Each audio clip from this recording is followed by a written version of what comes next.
thousands of desperate men and women, children too, were being condemned to die in the waters of the Bay of Bengal, Andaman Sea, and Straits of Malacca. Now, the governments of Thailand, Malaysia, and Indonesia initially, of course, you'll remember, refused them refuge when they entered their maritime territories and prevented them from coming ashore if they could. And the story is further complicated because the refugees and migrants are controlled by smugglers and traffickers who ransom them. A massive trade in human misery is feeding on this crisis. Most of those on board the boats are Rohingya Muslims fleeing statelessness, economic repression, and what some describe as genocide. On board the boats, the would-be migrants are violated and deprived of food, water, and medical attention. 1 in 7 are women, a third are under 18. On one boat, I heard a full 50% were under 18.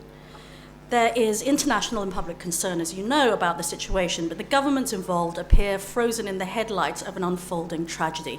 And what we want to do tonight, through our panel discussion, is we hope to unpack the elements of the crisis and its possible solution, because it is extremely intricate and complex. Let me a word about how the evening will play out. Each panelist will speak for 10 minutes or so about their perspectives on the tragedy. They'll then debate for about 10 minutes amongst themselves, healthy debate, please, over issues raised in their presentations. And then we'll open the floor to questions from the audience.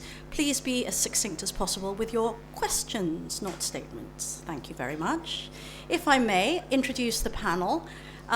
Lilian Fan, on my far right, is Research Associate of the Humanitarian Policy Group for the Overseas Development Institute and founder of something I can't pronounce, Gaetan Yayasan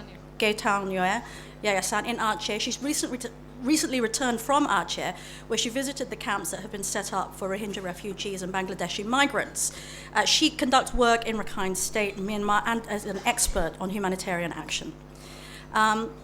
Kun Oi Chutima Sidastian has been tracking the arrival of Rohingya refugees in Thailand and the Thai authorities' response for Phuket One, an online newspaper, for several years now. Matt Smith is the founder and executive director of Fortify Rights, on my immediate right, an organization that works to strengthen the human rights movement by providing technical support to human rights defenders while also documenting human rights abuses. He's been in southern Thailand during this whole refugee crisis and has also documented the persecution of Rohingya for Human Rights Watch. Jonathan Head is the BBC's Southeast Asia correspondent and has closely followed the business of people smuggling and human trafficking of Rohingya and Bangladeshis works in Thailand. He's also been telling me that he's been spending a lot of time on boats of late. Should we, Jonathan, do you want to start? And then Oi, and then Matt, and then Ilian. Thanks very much. Go ahead, Jonathan. Thank you. Mine is the perspective of a journalist covering this story. I wouldn't pretend to the kind of knowledge that my colleagues on either side have, deeply involved in this issue for a very long time. Mine is inevitably superficial, but I have thoughts. I've actually been, when I first started following the issue of Rohingyas in coming to Thailand way back in 2009. In fact, I don't know if any of you have been following the news, but the first military man to be arrested in connection with the business of human smuggling, Colonel Manak Kompan, who's just been arrested today. He surrendered. Was in fact, I remember interviewing him 6 years ago about the same problem. Back then in 2009, we were very shocked to discover not so much that Rohingya people were coming, but that the Thai Navy was taking their boats out to sea, disabling the engines and leaving them to drift helplessly. We first really knew about this. A lot of the pioneering work was actually done by Kun Chutima and her partner Alan Morrison for Phuket One. But when boats started washing up in the Andaman Islands and in Aceh, I remember 2 lots of boats washed up at different times, with the most extraordinary stories of the Thai Navy leaving people to drift and in many cases die. At the time, the then Thai Prime Minister, Abhisit Wejejira, promised an investigation and action against military officials. Perhaps to no great surprise, neither of these things ever really happened. And of course, other things happened in Thailand as a distraction. But the problem of large numbers of Rohingyas coming across seeking a pathway to Malaysia, where they've got some hope of a better life, has not gone away. I came back from a period based in Turkey back to Thailand in 2012 and discovered, well, of course, the first thing when I came back was that we had these terrible outbreaks of sectarian violence in Rakhine State in Myanmar, which left huge numbers of Rohingya Muslims displaced from their homes and confined to the most dreadful camps. So their situation became a lot worse. And I was aware, we started hearing about increasing numbers of people trying to come across by boat through Thailand to get to Malaysia. At the same time, there was a great deal of attention, you may probably have seen in the media as well, about the larger problem of migrant workers here in Thailand. It's a long-standing difficulty. There are millions of them here without adequate status, and in particular, allegations of terrible abuses on the Thai fishing fleets. It's a slightly separate problem. It's not something that Rohingya so much get sucked into, but it has put a huge spotlight on Thailand as a natural route through which migrants, trafficked people, refugees inevitably come. It's partly a function of geography. It's partly a function of the rather loose approach to law enforcement here and the sort of fragmented nature of it, and the fact that so much of law enforcement in Thailand has for a very long time got involved in illegal business, particularly smuggling, and people smuggling started to become profitable. With the growing numbers of Rohingyas who were coming across the Andaman Sea, we now know the business model evolved. I first became fully aware of this last year, and again, this is great thanks to Oi and her work down there in Phuket and in Phang Nga, when we went down to a district of Phang Nga called Takwapa, and found a group of men who'd just been rescued from the jungle in terrible condition. They'd been treated very badly. They were clearly, some of them, malnourished, and they'd been rescued by the district chief.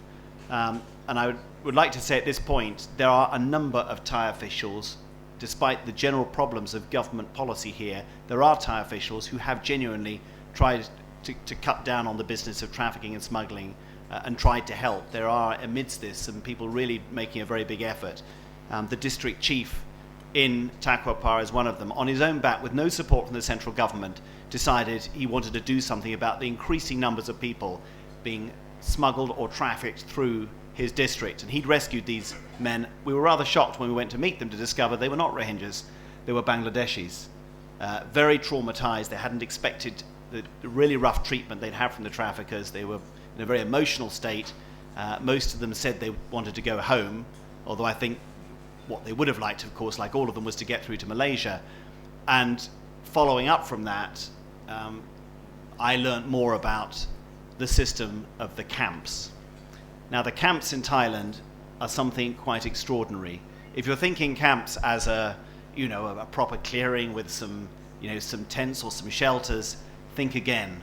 What actually happened was traffickers or smugglers, and I will stay here and you'll hear this more from Lilian. We've got to be very careful. The word trafficking implies that people are tricked into going. Most of the people who come are actually paying for a service. They're trying to get to Malaysia, and the smugglers promise them that, usually with very little payment or no payment up front, with the expectation that they'll have to pay when they arrive. Whether we call it trafficking when they are then coerced, basically they're held in these camps until their families can pay what in effect is a ransom before they can move to Malaysia. At that point, some might say it's trafficking. You'll hear both words. Largely, I would say smuggling, because mostly these are people who are willingly leaving and expect to pay to get somewhere.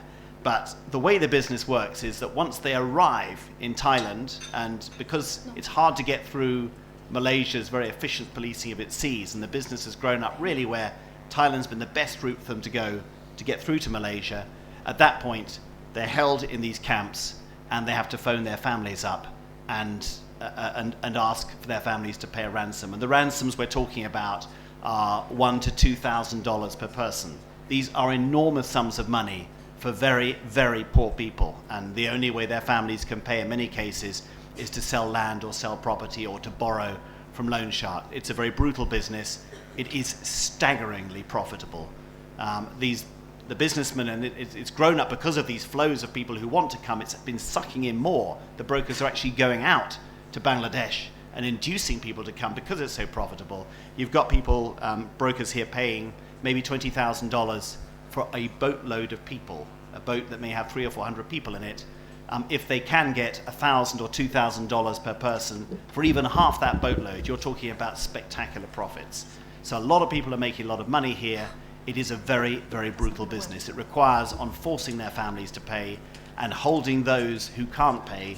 And frankly, the brokers don't want to spend any money at all, so they don't even get properly fed. And they're held mostly in rubber plantations in the south of Thailand. Some of them surprisingly close to major conurbations like Hatchai, not that far away.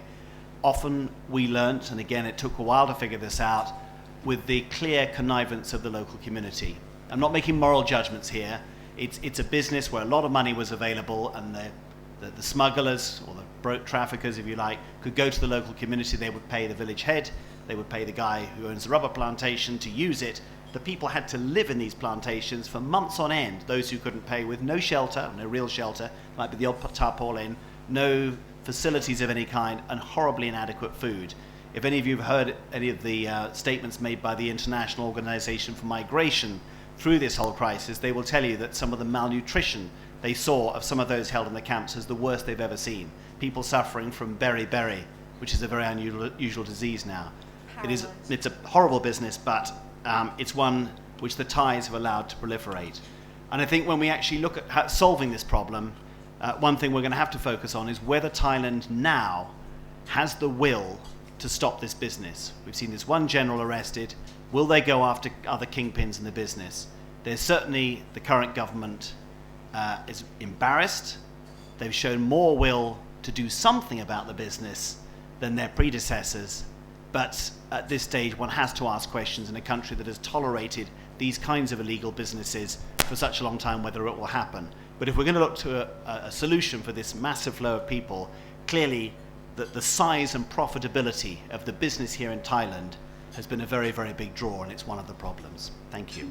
Thank you. Jonathan, did you want to talk a little bit about the business of the boats? Because you did spend quite a few days out there, and what that kind of revealed to you as a journalist. Well, just very quickly, I mean, one of the things about reporting this was we knew these boats came, but we could never see them. It was always a very secretive trade. The boats would arrive at night in the sort of forested coastline of Phang Nga. We certainly saw people who were rescued. When this boat people crisis blew up, it was partly because Thailand did start cracking down on the networks, and all these boats found themselves stranded at sea. And thanks to the work of activists who had phone numbers, we were able eventually to find one of the boats. But it was very difficult. The sea is vast. There's a lot of boats out there. On the phone, they couldn't describe where they were. What they could describe to their families and to others who phoned them was an appalling state. These people had been stuck at sea for 2.5 months before they hadn't been able to land in that time. And eventually, I will say, partly through the help of a Thai military officer on Koh Lipe, who was clearly wanted to help. His superiors didn't want media to cover this story at all, but he actually told us pretty much once he'd figured out where the boat was, where it was. We were able to take a boat out and find one of these boats at sea that had been at sea for a long time. The condition of people on board was profoundly shocking. Even though we didn't dare actually board the boat itself, we had a very small boat ourselves. The risk of them trying to get on board was too great. But listening to them, I mean, crying, shouting out to us, we were throwing bottles of water, every bottle of water we had on board, looking at the numbers of women and children on board and see how thin so many of them were was really a terribly shocking experience. I know later from a Thai colleague who was able to get on board and film the inside of the boat and see how packed in they were.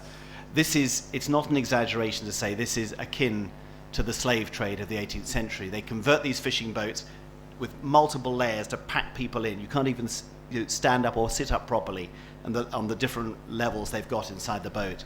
On the boat we found, we now know that the people had come, some from Myanmar, a few from Bangladesh. They'd been transshipped in Thai waters out at sea to a Thai ship to this converted fishing boat.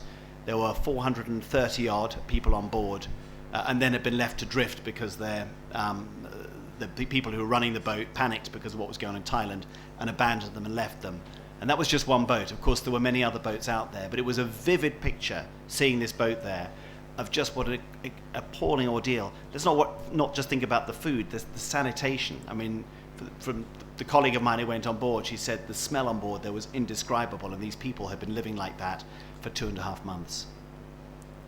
Thanks very much, Jonathan. We'll pick up on the story of what became known as the Green Boat a bit later, I think, with Lilian, because it ended up in Aceh, and she saw some of the survivors of that trip. But for now, I'd like to hand the mic over to Kun Oi and tell us about what it's been like covering this story, the story of Phuket One's coverage. Thank you. Phuket One been covered on the Rohingya since early of 2008. We learned about the Rohingya word from the White Admiral, the Royal Thai Navy 3 in Phuket. We've been lunch asking some question, and then he said he concerned about the Rohingya issue, that they've been increasing the number of the boat people come in Thailand year by years. Certainly, he didn't say anything much on that, and then we tried to work it out how we got the story, and then in that time we put in the Rohingya word in the Google. We can't find any Rohingya word at all in Thai language, but in English have just a little bit. So we make the decision that head down to the down south to Ranong province, is north of Phuket, and we spent time there, and then until we found the boat of the Rohingya boat. And we broke the story that Thailand been pushed back of the Rohingya 412 people. Some of them dead, some of them been rescued by the Navy of Indian at the Nicobar Island. Certainly back in that 2008, Colonel Manat, back in that time he's I call him Colonel Manat. He in charge of the ISOC, and then he took care of the boat people. And the very, very difficult when we fighting on this issue, because of in that time no one knowing on the Rohingya, and in the same time the army or military they try to hiding this information as well. What I've been continue every year is then I can see that the problem still ongoing and worse year by years. Certainly, the human trafficking come to get involved within the big issue on the boat people. Of course, when they come in, they're gonna meet with the officer, the Thai naval forces, such as like the Navy, Marine Police, ISOC, and others. When they come in ashore, I don't realize that how many they have. When I looking back the picture, when I do my holiday in the Andaman region like Phang in Lanong, I took a lot of photo of Rohingya boat back in 2006, 2007, but I don't realize that is a Rohingya boat. More than 30 boats, 40 boats just stuck together alongside the pier of the Andaman region. So after we broke the story already, that is not when broke already. So we concerned about our future as well, our report on the issue, because of in that time we get a strange phone call as well, that we got a lot of material like a photo at the island, and then many secret information there. We keep continue to doing that. In the past few years that we found, like 1st of January 2013, we found the women and kids that the first incident that they've been come with a long journey. And then that is been proved that the more violence in Rakhine state that make them to escape to Thailand. Before we found just only a man and young man that come, and they come in 2013, have kids and children follow in the years. The number in this day is, you can see, have more children, more women come in this day as well. I've been talking with the many officers. I try to put the finger in the hand. Since they put the women and kids in the shelter of Phang, I certainly went to talking with the director of the shelter, just told him, hey, they are Rohingya, explain to them properly that they need a proper translators, a proper the treatment is different as other Muslim because their culture is totally different. In the same time, they have a small officer that they rewrite last year that they are human trafficking on the Rohingya is very bad damage of Thailand and so Rohingya.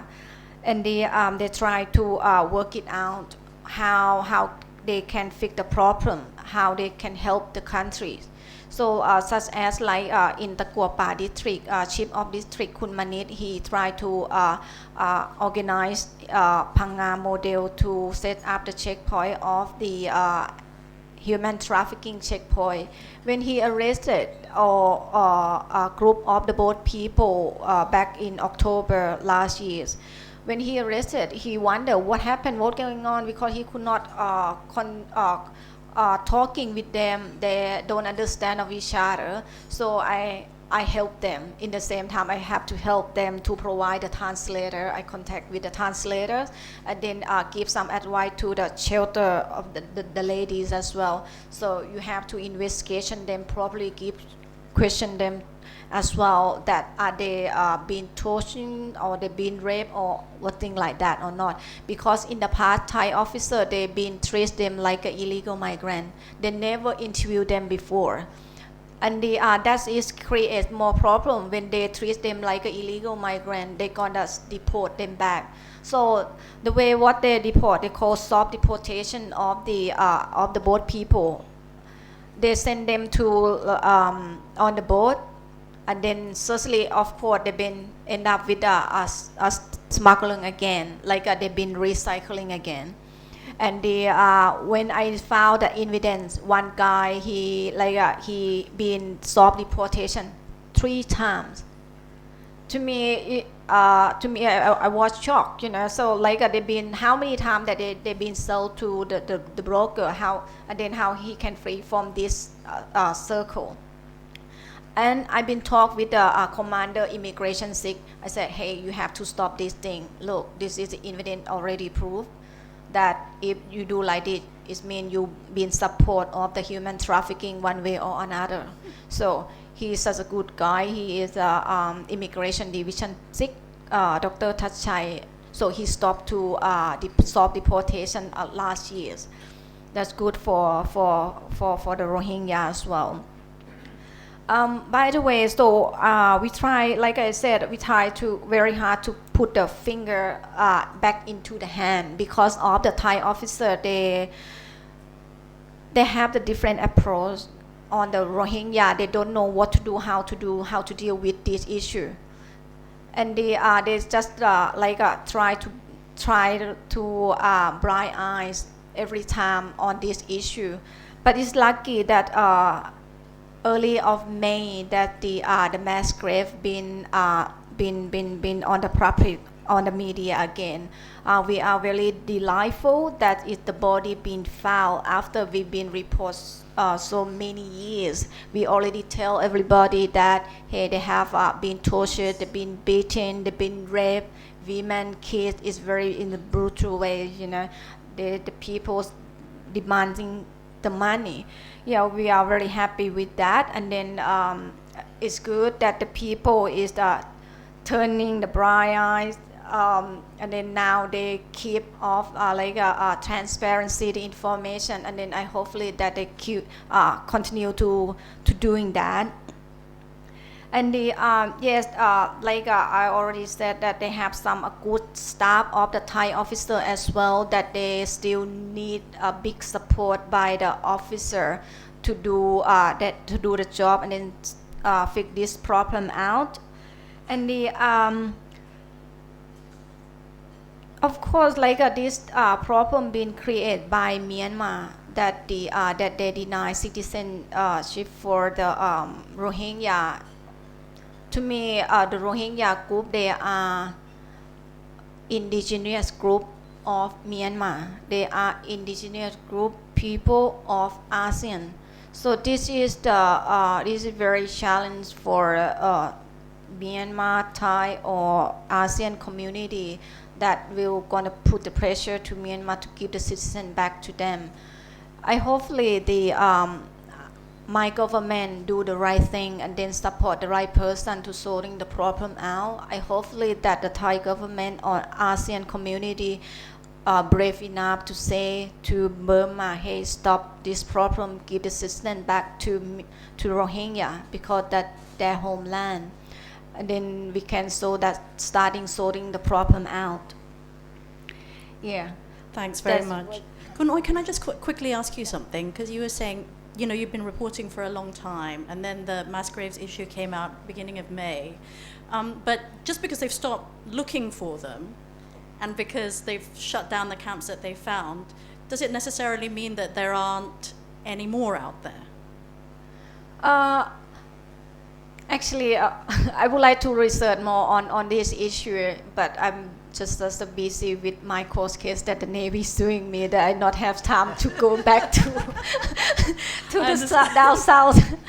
My understanding now the camp is already been destroyed by the officer of the military, but do not forget that every village, most of the villager people get involved with the smuggling one way or another. When you're looking at their home, they will have the secret room underneath of their house. So each house you can feel the people, 60, 40, up to 100 people. This is very interesting thing because of I've been found this thing for about 3 years ago when they gonna transfer them from the jungle camp. They will put in the house, and then at night time they will put them in the truck and then transfer to destination where they want to go and thing like that. So if anyone interesting, please check it out on this thing. Have many villagers get involved with the human trafficking. That is very dangerous. So the Thai government have to give knowledge to the Thai Muslim, Thai Buddhists, or who living in alongside the coast of the Andaman area, so in Malaysia border. Thank you very much, Kun Oi. We'll come back to you, of course, for much more. Thank you for that perspective. Matt Smith has just come off a plane, literally this morning, and didn't realise that he hadn't eaten since he came off the plane until about half an hour ago. So I had 2 pieces of broccoli. keep the peanuts close, mate. Thank you, Matt, for making the time to come after a long journey. Thank you. Thanks. Thanks, Veronica. Mike. Yeah, sure. Oh, hey, there we go. Thanks for the opportunity to be here, and thanks to the fellow panelists and to all of you here today. As Veronica mentioned, our mandate is to prevent and remedy human rights abuses, and we do that in 2 ways. So we're documenting the facts and conducting advocacy, but we're also trying to provide technical support to human rights defenders.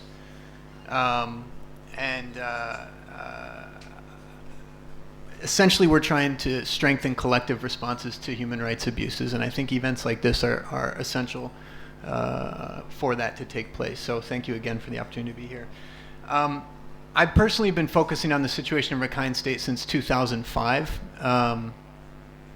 And initially, I was working with Arakanese, or ethnic Rakhine activists, who were dealing with development-induced abuses. These abuses are actually still happening now. To a number of communities in Rakhine State. They haven't received much attention lately, but as mentioned in 2012, I was working with Human Rights Watch. We founded Fortify Rights in 2013. Since 2013, we've conducted hundreds of interviews with witnesses and survivors of abuse, not only in Rakhine State, but in Thailand, and in Malaysia, and most recently in Indonesia, where my colleague Amy Smith just returned from. So apart from documenting abuses that are taking place, the facts, as I said earlier, we've also been involved with discussions with various governments, including senior members of the Thai military junta and other governments as well. We're also trying to, we're engaging with current and retired ASEAN politicians who have taken this issue up, as well as a number of various actors in Myanmar. I was going to mention a little bit about the root causes. In the parlance of rights, refugee rights, we often hear the term root causes, and I think it's particularly important for this discussion because the human rights violations that the Rohingya community are suffering in Rakhine State are not stopping. The situation's getting worse. So I want to say a few words about that. And I know there's a tremendous amount of collective knowledge in this room about what's going on in Rakhine State, about what's going on at sea, what's going on in Thailand. There are a few key points, though, that I would like to mention. And we have heard, we've heard President Obama recently talk about the root causes. ASEAN politicians have talked about the root causes recently. I just flew in from Oslo, where there was a conference devoted exclusively to root causes with the likes of George Soros and Desmond Tutu weighing in, and General Azumi from Malaysia, Tomas Quintana, the former special rapporteur on human rights in Myanmar, was there as well. There were quite a lot of participation. Today is actually a solemn day. This is the 3-year anniversary of the massacre in Tongguk. This is why Maung Ja-nu is wearing a black band on his right arm. Essentially, 3 years ago this week is when a lot of the violence kicked off in Rakhine State. So what we documented since, involved statewide attacks on Rohingya and Kaman Muslims in Rakhine State. There were other communities that were directly affected by this as well. 3 years ago today, there was a massacre of 10 Muslim travelers in Rakhine State. This was a retributive act in response to an alleged rape and killing of a Buddhist girl by 3 Muslim men. And after that, there was violence on, I believe it was June 8th, in Mongdaw Township. And then it spread throughout the state. So there was violence in 13 of 17 townships in Rakhine State. And at the time, we documented how this violence, what initially began as what was described as tit-for-tat violence. There were Rohingya committing violence against Rakhine or Arakanese, and vice versa. This very quickly shifted into coordinated attacks against the Rohingya population. So we were documenting arson attacks, in some cases horrifying pre-dawn raids, large numbers of people descending on Rohingya villages, Muslim villages, burning these villages down.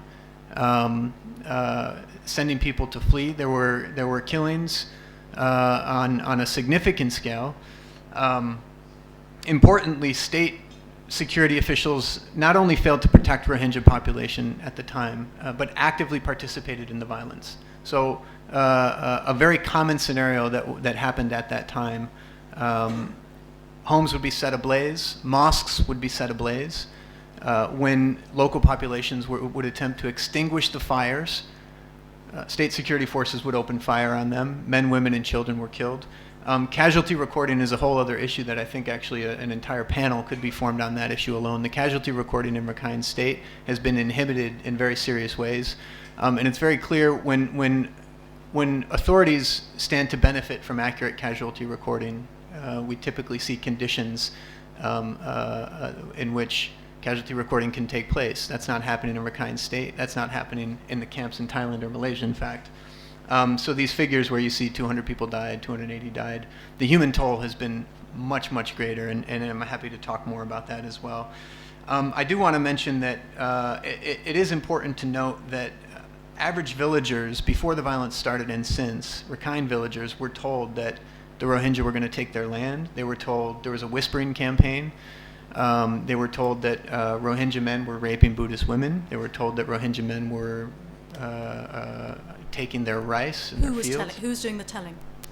We documented how state security officials were involved in this. There were also people involved with political parties in Rakhine State, community leaders.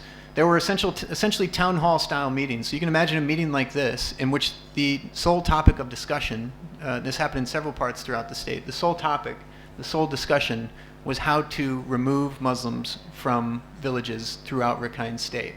This was very transparent. At the time, we knew a significant act was going to happen. We were raising it with governments. We were raising it with the Myanmar authorities and with others. Very little was done to stop it. And then, of course, in October 2012, there was another wave of violence, far more coordinated, far more severe. And there have been waves of violence since. And I think one of the reasons why I think it's essential to bring this up, not only because of the significance of the fact that we're holding this discussion on the anniversary of what kicked most of this violence off, at least the proximate cause. I mean, it's been going on for years, but I think it's important to mention because this can happen again.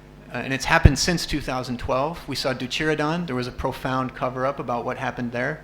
And there is a risk that this could happen again. On internal displacement, a lot of people that we're talking to are getting on these boats, because they don't have enough food in the IDP camps. It's not impossible. There are a lot of humanitarian actors in this room who will testify to the fact that it's not impossible to provide basic needs for 150,000 displaced people. The important question is why, 3 years into this, there are still displaced people in Rakhine State living in scores of squalid camps throughout the state that don't have enough food, that don't have medicine, or when they receive their rations, they have to sell those rations in order to get medicine to provide for their children. The cases go on and on and on, and so it's a very complicated situation, but the core question is why. And there are people who are fleeing the country because of the situation in the camps. There are also 1 million other Rohingya living in northern Rakhine State that are living under highly repressive, highly abusive conditions. In February 2014, we released a report called Policies of Persecution. This report is based on 12 internal government documents that essentially revealed an architecture of abuse from the 1990s until the late 2000s. 2009, I think, was the last policy. These policies are all still in place. They essentially restrict freedom of movement. They restrict childbirth. They restrict marriage. Repairing one's home, other aspects of everyday life that have been the reality for a very enormous population, a sizable population rather, of Rohingya and other Muslims in northern Rakhine State.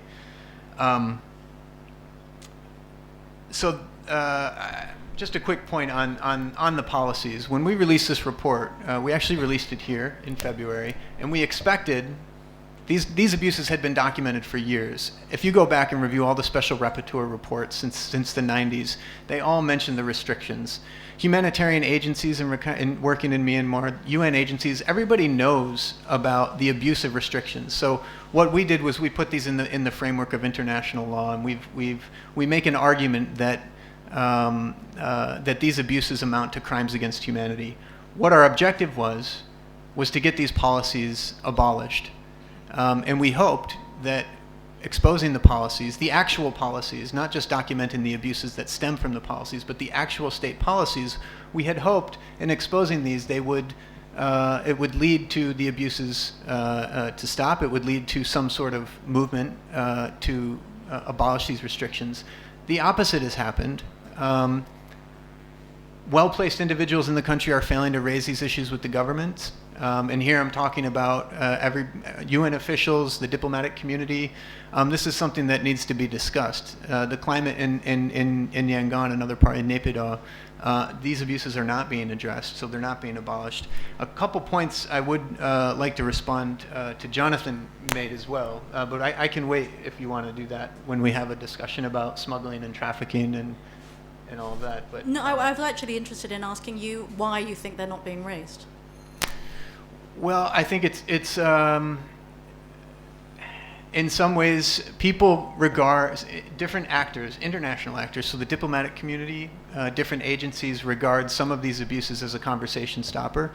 Certainly organizations that are operational on the ground in Rakhine State and in other parts of the country are working under a difficult situation. There is a fear. Nobody wants to become the next MSF if they talk about treating survivors of a massacre and then they lose their MOU or they get kicked out. We understand that tension takes place.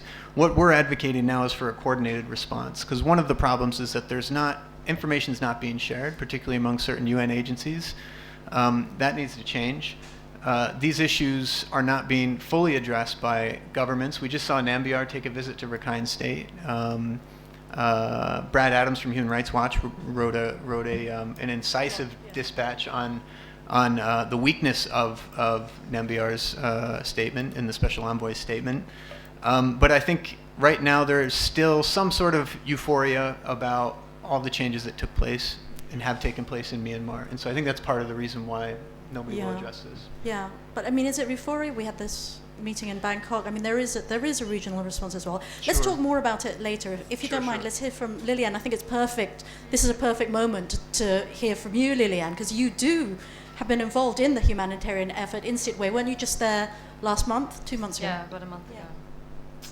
Yeah, so maybe that's a good place to start off. I will talk about Aceh as well, but maybe just to mention some thoughts from the very bleak context and picture that Matt's been painting. And I think I would just really reinforce the fact that it's an incredibly fragmented situation amongst the international actors within Myanmar.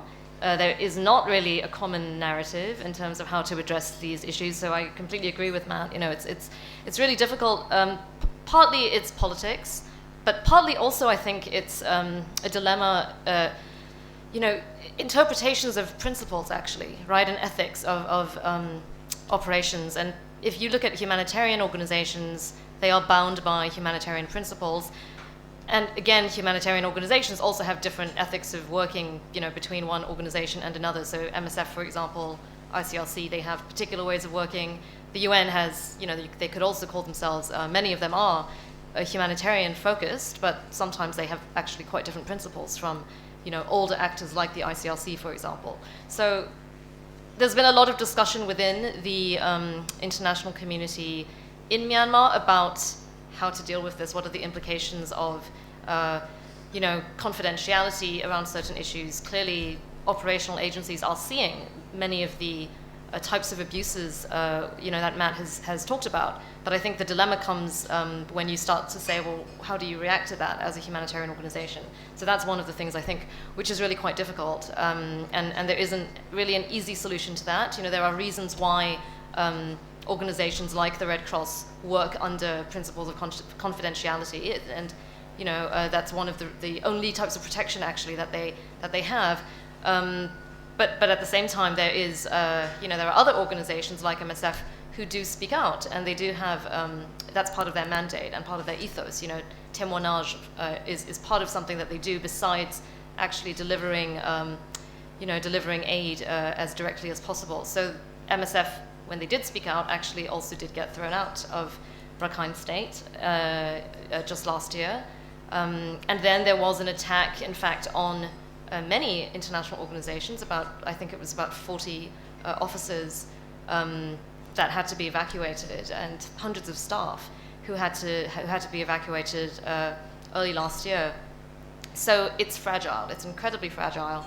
And then at the same time, it's complex because all of that, you know, this Rakhine you know, this Rakhine crisis is sitting in the middle of a country which, you know, most of the international community has now welcomed as being on a path to transition, right? So there's a lot of politics involved in that. And unfortunately, the reality then is that there's a very ineffective response to a very complex crisis, right? And I do agree with Matt. I think that, you know, it's really been inadequate. I mean, you do have special envoys and, you know, people who are supposed to be paying really, you know, who have the mandate to be raising the urgency of these issues at the highest international levels, and it's just not really adding up at this point. It's really, it's still very inadequate. I mean, if you see the kinds of abuses that are happening, the kind of access even that humanitarian actors are getting, there should be a lot more noise being made and a lot more pressure being put on Myanmar to open up access, to stop the abuses and improve the situation.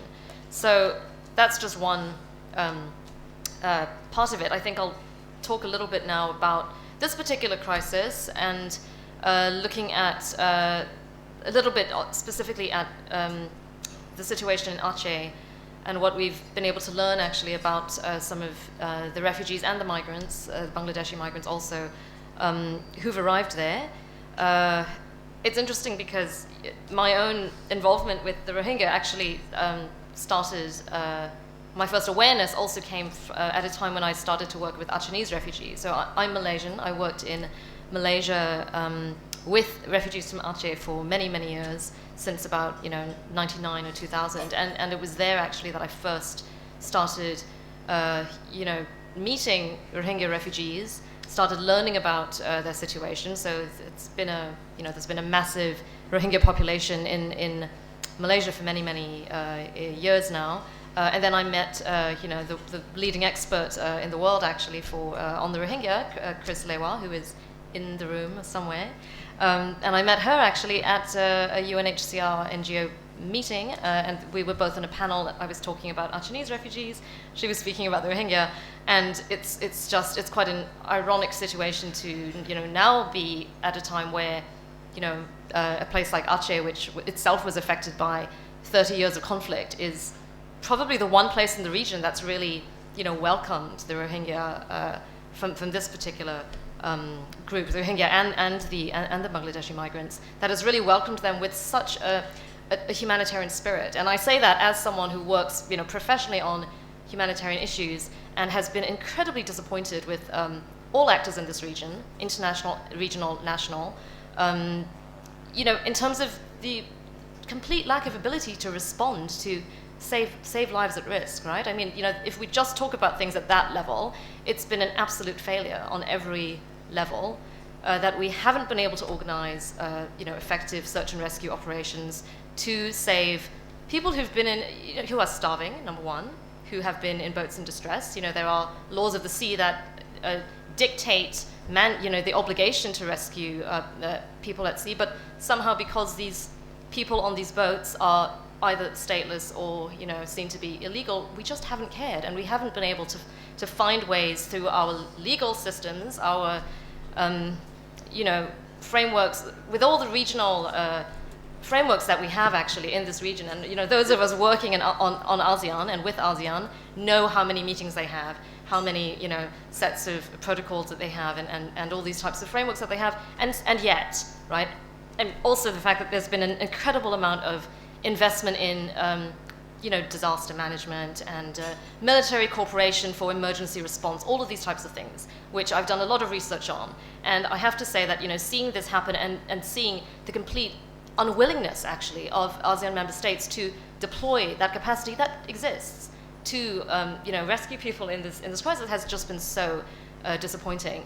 And then the bright spot, I think, has been the fact that ordinary people, right? So fishermen in villages, and people who, in Aceh in particular, have themselves been victims of conflict, many IDPs, but also many refugees, people in these areas that have, where the Rohingya and Bangladeshi migrants are now. Those were the worst affected areas by the conflict, the Aceh conflict. So, over 30 years, you had the separatist conflict, and actually North Aceh and East Aceh were the worst affected areas, and it's those areas now which have received the Rohingya and the Bangladeshis with such open arms. The fishermen themselves actually conducted not just rescue, search and rescue, because they knew people were out there. So the first, the first boat that arrived in North Aceh, that was generally, they encountered them at sea, and they brought them in because that is their law. They have a code. The fishermen follow a customary law, framework actually, and which dictates that no matter who they find at sea, whatever, not just human being, but living being that they find at sea, and even if they find a corpse at sea, they have to bring it in. And this is Achinese customary law, which is being strengthened now after the peace agreement that was signed 10 years ago. So the fishermen brought them in. They were then they were actually punished by the Indonesian Navy, who warned them against going out and searching and rescuing other boats. And they said, leave them, we can't bring them ashore. They actually grounded some of the boats. They took, the fishermen's permits away for a few days.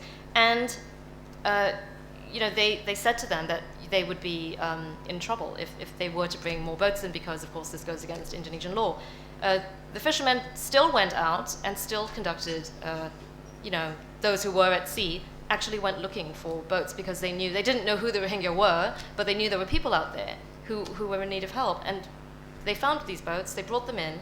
And to me, actually, it's quite, it says a lot about the region, that's really been the only effective and successful search and rescue that's happened throughout this entire crisis. And what does that say about the region? What does it say about, the institutions that we have, who are supposed to be working on this issue? So that's something I wanted to mention. Just in terms of a little bit about the boats themselves. The first boat that arrived was in North Aceh. and they mentioned that they had been abandoned by their brokers, and they'd sailed for one night and one day to get to shore until they were found by the fishermen. That boat arrived on May 10th in North Aceh. And then you had the boat which arrived on May 15th, which is in Langsa, which is a municipality towards the east, just after East Aceh district. And that boat, people were in such desperate conditions that fighting had broken out on that boat. And in fact, just before they were found by the fishermen, the boat, there was a fight which led to deaths of up to potentially 100 people. That's the stories that we've heard have given different numbers, but people say a lot of people were killed actually. And the reason they were fighting was because there wasn't enough food on the boat. So you had starving people on these boats starting to fight each other, starting to kill each other, and it's just it's an incredibly it's a shocking situation. Did they? I heard that it was Bangladeshis on Burmese.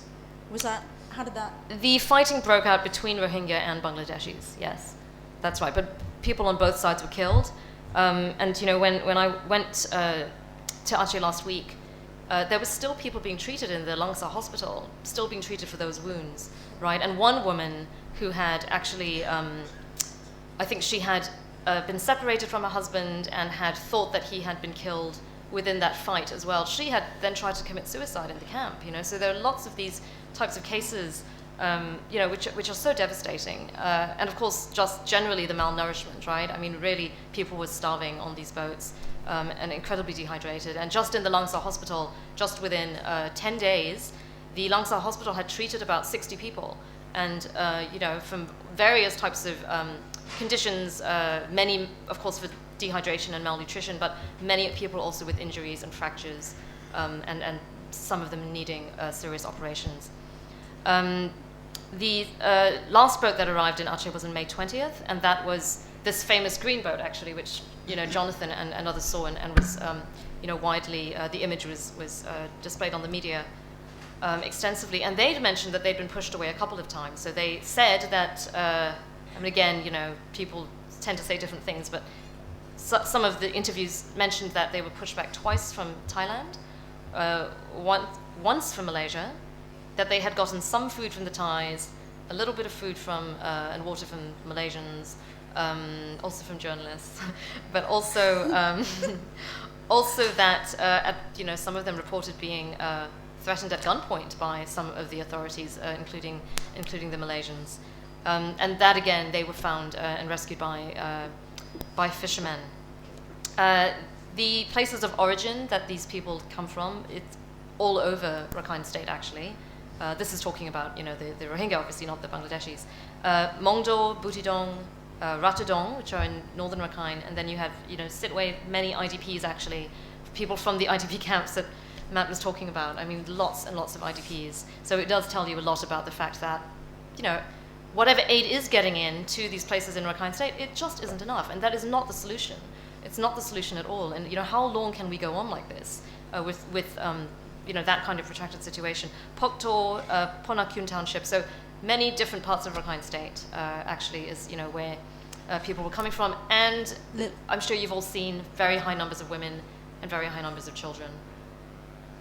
Okay, sorry. Should we move on and have the discussion? Yes. Yeah. Sure.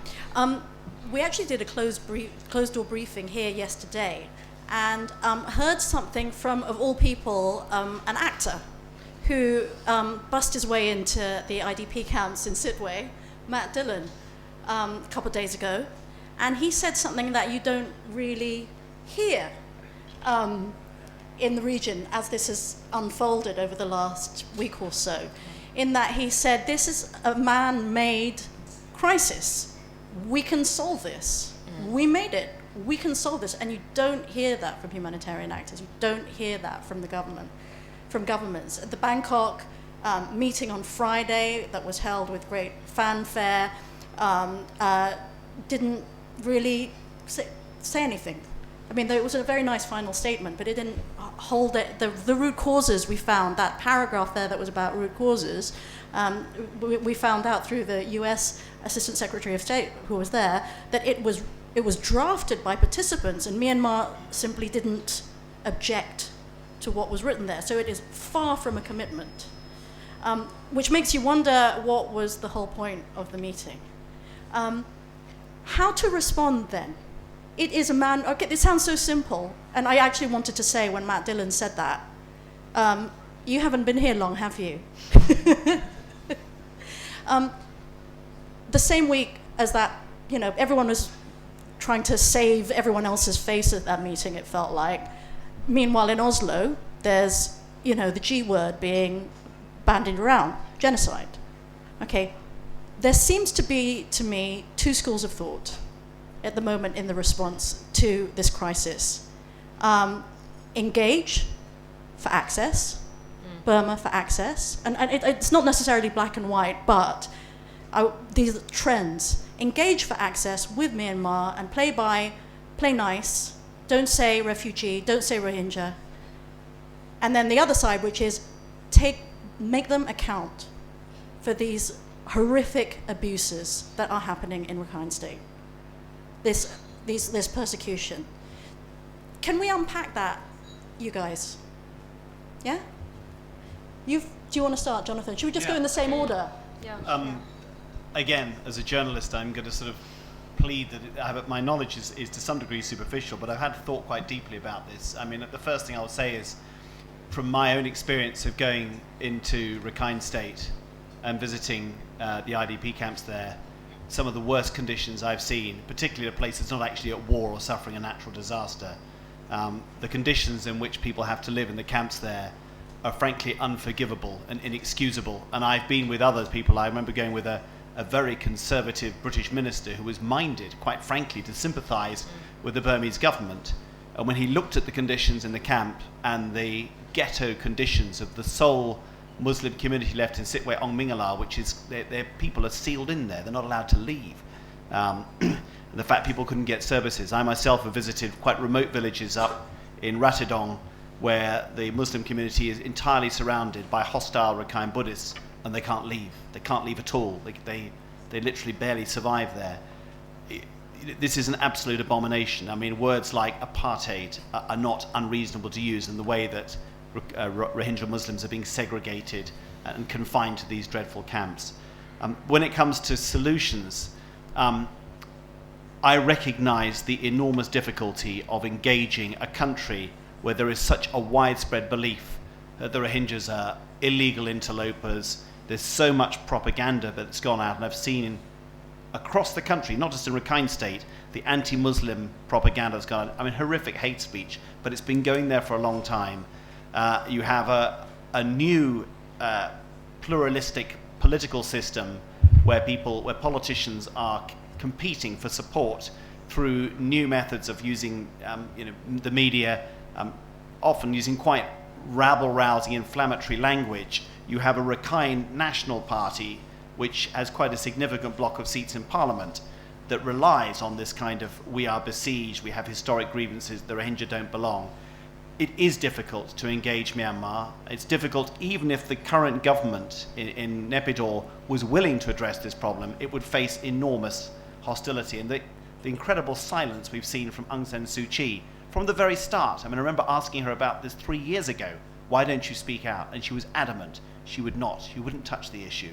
Tells you how difficult it is. So I recognize that while the situation is appalling, you have a country that's emerging from 50 years of the most appalling isolation with terrible distortions that were imposed by military rule. It is not going to be easy. And when it comes to the issue of the Rohingya and the name, I tend to fall slightly between two stools on this. There's one view that says, and I totally agree, they have every right to self-identify as Rohingya, and the history about whether Rohingyas have been there for 200 years or whether they've used the name since the 1950s, that really doesn't matter. If people want to call themselves Rohingyas, they have a right to do it. Whether international actors should take a stand on this and insist on it is a difficult debate. There are some who say, if you give way to the Burmese government and you say, all right, we won't use this word because you don't like it, you're basically slowly obliterating their identity and conspiring. There are others who say, look, they're so damn sensitive about this word. Why have a fight with them over that? Find ways in which you can make slow progress and which you can work with officials to improve the conditions of people on the ground, and let's fight about whether there is a recognised Rohingya people later. As a pragmatist, I tend to go onto that side, although I do recognise the validity of the other argument. Thanks, Jonathan. Kunoi, you did touch on this towards the end of what you were saying before, but I know you were covering the Bangkok meeting at the same time that I was. Can you tell us what you think? Do you think that? Can you explain why it's so difficult to tackle this issue from a Thai perspective? Yeah, to me, that meeting is a good sign and a good start that they've been talk on the both people, even they didn't mention on the Rohingya word in very intended. But the people know this is they've been talking on the Rohingya or Bangladesh that happened in the region. And I hopefully that the next meeting is gonna talking in the Trara word on the Rohingya also the problem out. It's good that you see many countries do care on this issue and then listen thing.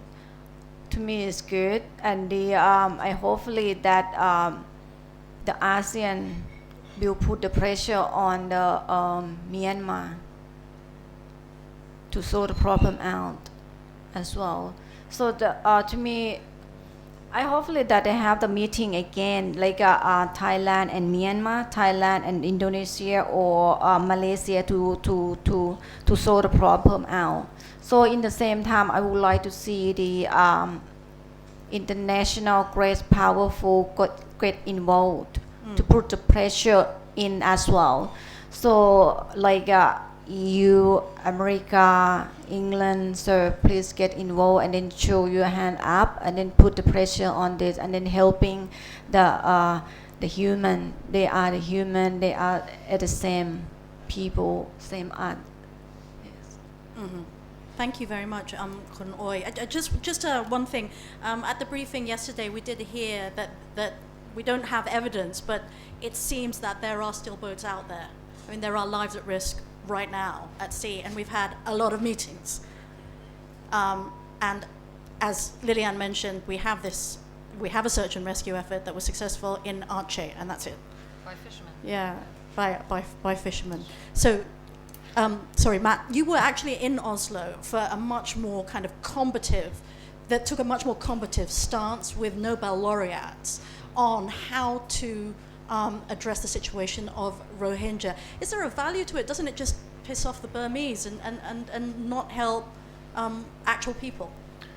Well, I think Excuse my French. I think you'd be hard pressed to find a perpetrator of crimes against humanity that's going to enjoy people exposing crimes against humanity. So we're not surprised that people who are responsible for these human rights violations that are taking place in plain view, we're not surprised that they would be a little bit uncomfortable with the likes of George Soros and Desmond Tutu talking about the end of ending the persecution. I'm happy to talk a little more about that. Just a couple quick points. I think on this issue of unpacking the way that you framed it before, the government of Myanmar wants this. They want the world to believe that this is a situation of communal violence, and I wish that words. You know, we often hear, as Jonathan said, you hear a lot of words. You hear smugglers, you hear traffickers, you hear migrants, you hear refugees, asylum seekers, communal violence, sectarian violence. I wish that we could say this is all jargon, but actually the words do matter, and they matter very much. And they matter not only for protections. Victims of trafficking are afforded different protections than people who have been smuggled. So that's a very important issue, which I'd like to touch on a bit. But the words matter in Rakhine State, because if what is happening is purely a situation of communal violence, then Naypyidaw has essentially been dealt a very difficult hand. And this is a narrative that senior government officials in Myanmar and their advisors have been pushing for a long time. The reality is different. Even on record, in Myanmar's parliament, senior government officials have talked about tightening restrictions against Rohingya, freedom of movement, the ability to repair homes, construct mosques and places of worship, things like that. Essentially laying out policies that amount to, when they are enacted, crimes against humanity. So I think that's an important point. In terms of solutions, we're recommending an international, well, first and foremost, unfettered humanitarian access in Rakhine State. It's completely unacceptable what's going on there, and we're hearing that certain agencies are starting to scale back their services willingly in northern Rakhine State, which is a problem. So unfettered humanitarian access, we're advocating for an international independent investigation into human rights violations that have taken place in Rakhine State. There have been a number of quote unquote independent commissions that have essentially been appointed by the president of Myanmar, and that have found, unsurprisingly I suppose, that the state has done nothing wrong. These investigative commissions have not focused at all on abuses by the government of Myanmar, and that's an enormous problem. But so right now there is an attempt to generate political will among international actors and other agencies to get an international investigation, and we're adamant as well that there would have to be Myanmar actors. There are highly capable people in the country that I think would add quite a lot to a panel like that.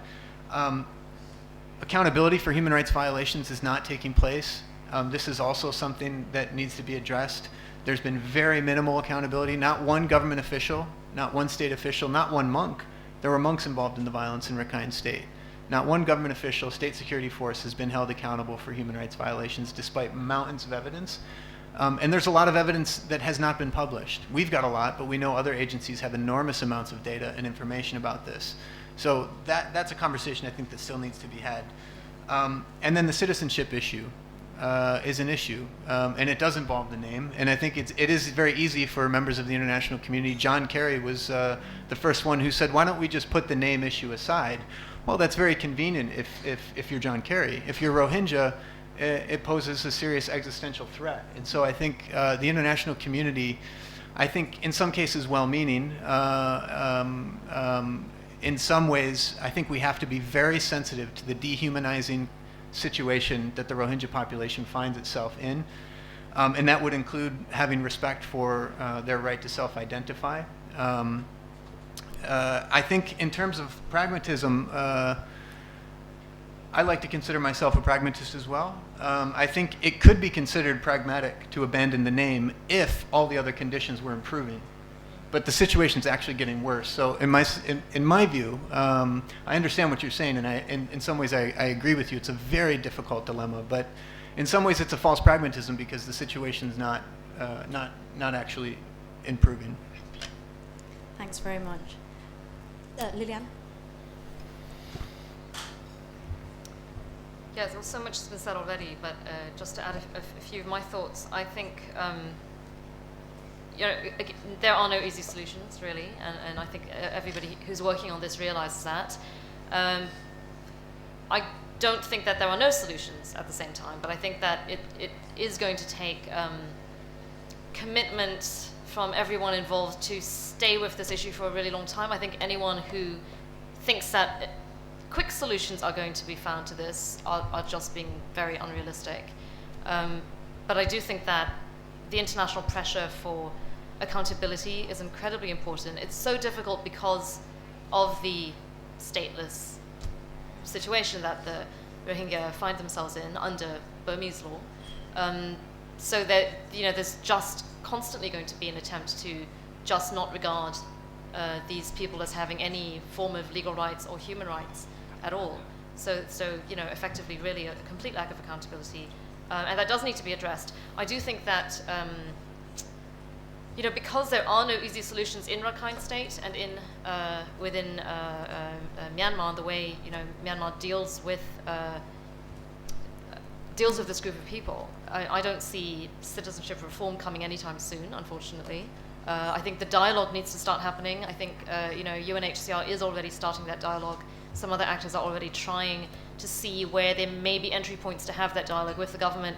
It's a very long conversation, a very long process, and it will take years to even try to influence their thinking at all on this. I don't think that's a reason not to keep trying. We have to keep trying. But in the meantime, you also need to, the region needs to realize that this isn't a single boat crisis, which is, just going to go away once the media stops looking at it, right? I think they But need that's to realize. our habit. That's our habit. That's the way we Well, do exactly, things. and the point is, the crisis was there before, and the crisis will remain there. So I think actually we really need to use this as an opportunity to educate ourselves about the actual situation and not just follow, whenever a new boat appears, then suddenly we remember the Rohingya. But I think we all need to realize, and governments in the region, they are currently quite angry with Myanmar, I have to say, and I think that is something. They may not be saying it very openly, but that's, ASEAN governments will never say it openly, right? And they're not going to criticize Myanmar in public. But believe you me, in the back rooms, there's a lot of anger, and particularly from my country, Malaysia, I've heard some very strong language being used by very senior people in the government, and there's an increasing frustration, right? And Matt mentioned as well, some of the former ministers and heads of states in the region are starting to engage civil society, engage actors who've been involved in this issue, and are using really strong language. I mean, they are saying, how can we as an ASEAN community still defend this principle of non-intervention that has been, at the center of ASEAN's way of doing things for so long? There are very senior people, former foreign ministers who used to defend it, who are saying now, we can't defend this anymore in the face of human rights abuses. So there are a lot of questions, I think, also about ASEAN as a community and what people are willing to accept, not just the governments, but citizens, right? And that is, I think, if there's any hope, of something that, our actor friend Matt Dillon mentioned yesterday, I think it's the fact that people aren't going to tolerate this anymore, right? I mean, people internationally, but people in the region as well, they're being more educated about this issue. People are starting to realize, yes, this is not something that's absolutely new, and people are going to start standing up to their own governments and putting pressure on their own governments to do something about this. Thanks very much, guys. I think, should we open the floor to questions? It's 8:45, and so we've got, should we keep going till 9 o'clock? Is everyone happy to do so? Who's got questions?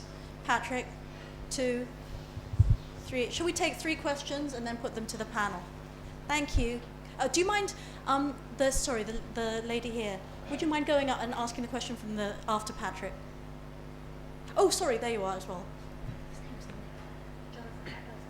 Sorry?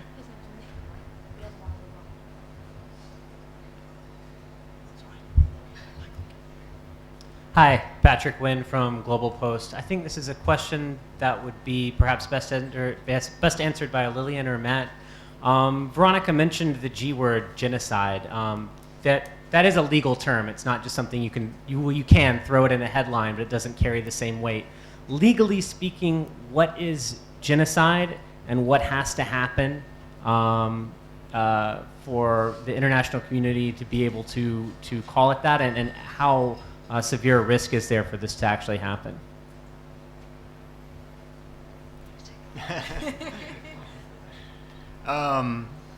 Thanks, Patrick. It is genocide is a crime outlined in international law.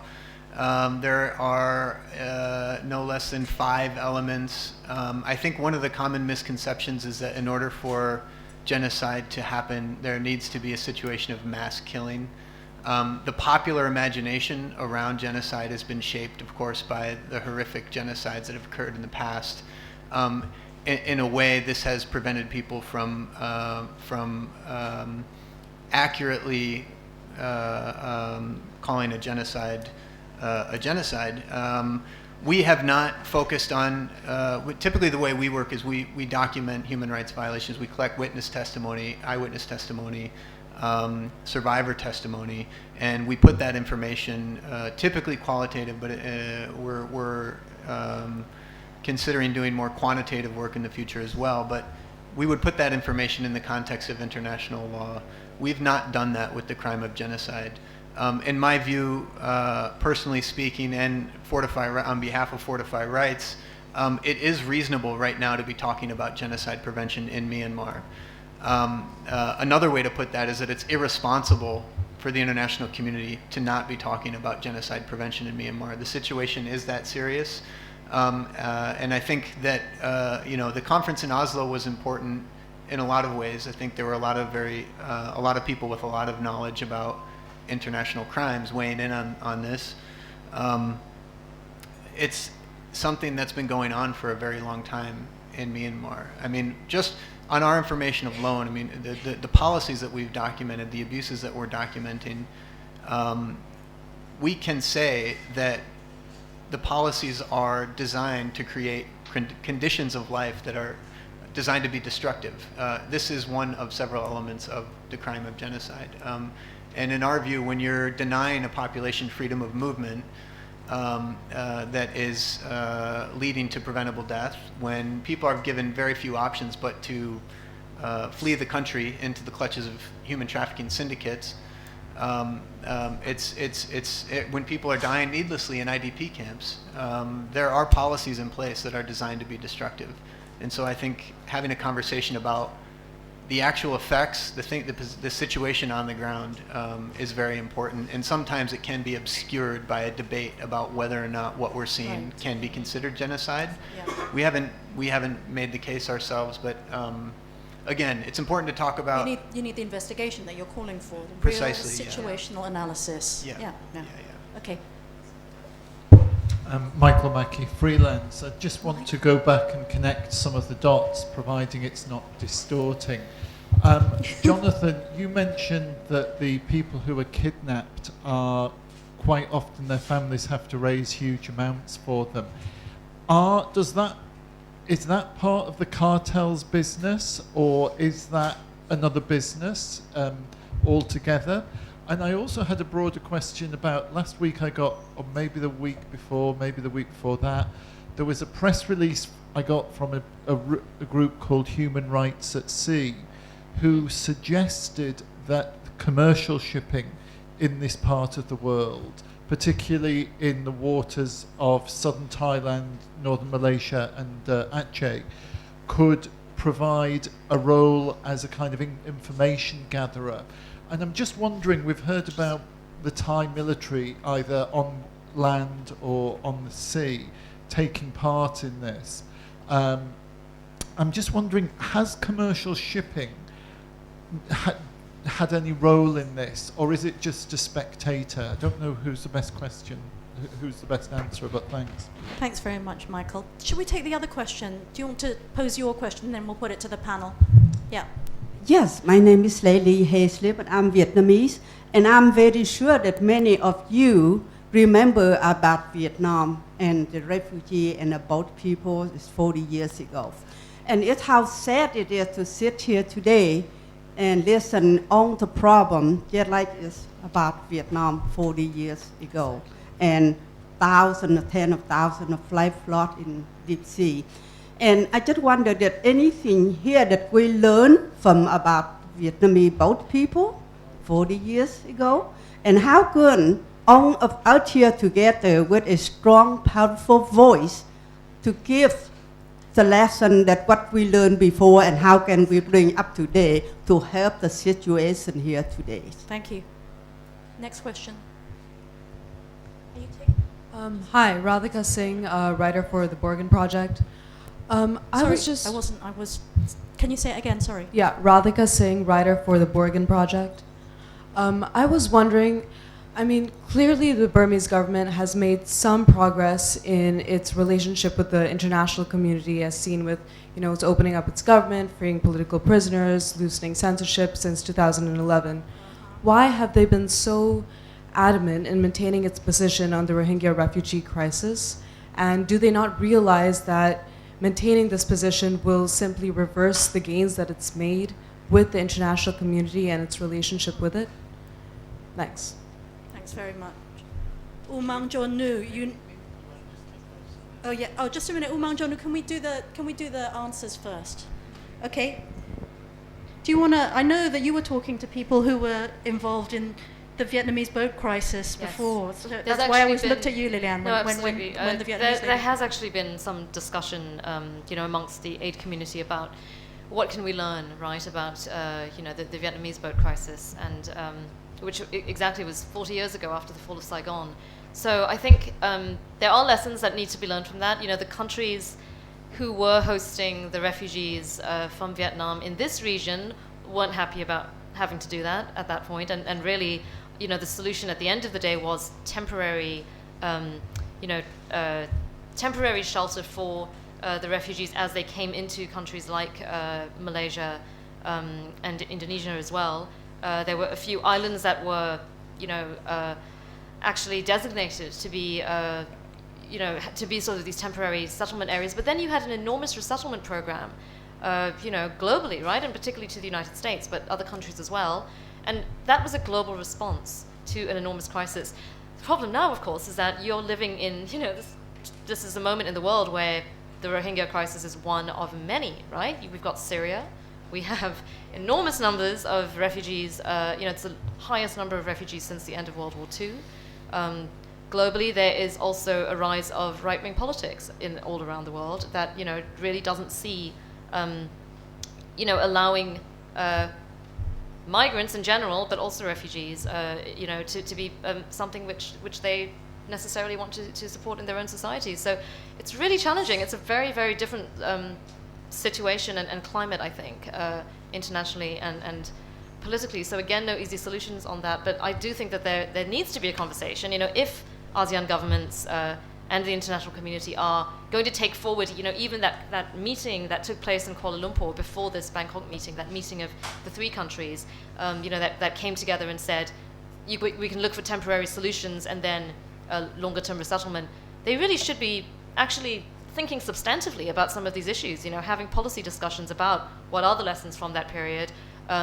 Clearly, I think now it's not the time for thinking perhaps about large resettlement programs, but there are lots of other things you can do in terms of temporary solutions, and a lot of it involves, trying to find ways of protecting refugees within the countries, allowing them, for example, in Thailand and Malaysia, you already have enormous numbers of Rohingya here, just giving them some protection. So, strengthening refugee legislation, which just doesn't exist in most of these countries in the region. So there are things that can be done, actually, but I don't really see those discussions taking place at a very substantive level right now. Jonathan? Yeah.